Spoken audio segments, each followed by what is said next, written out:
When people hear about mindfulness and trauma, they're often expecting to hear exclusively about the ways that mindfulness can help heal trauma.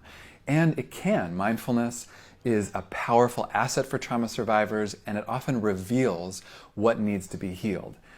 At the same time, something that gets often dropped out of the conversation is the ways that mindfulness meditation can actually be problematic for people who've experienced trauma. When we're asking a trauma survivor to pay close and sustained attention to their present moment experience, they can actually exacerbate symptoms of trauma. And this can include dissociation or flashbacks, or even sometimes lead to retraumatization.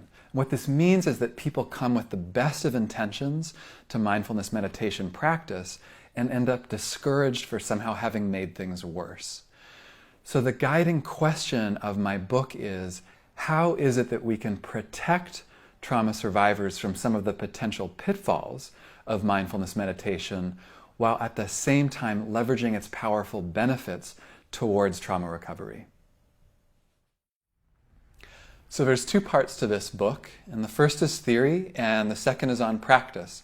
There's 36 modifications designed to support traditional mindfulness meditation, and this can range from anything from how to identify traumatic symptoms to working with the body inside of meditation practice, and also just knowing when to take a break.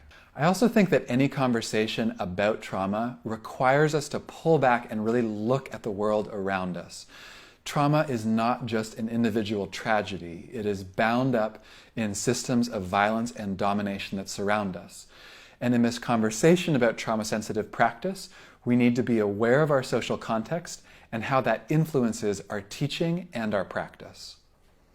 At the end of the day, I wanted this book to feel practical, grounded, relevant, and to empower anyone that's looking to adopt trauma-sensitive practices and principles into their mindfulness practice.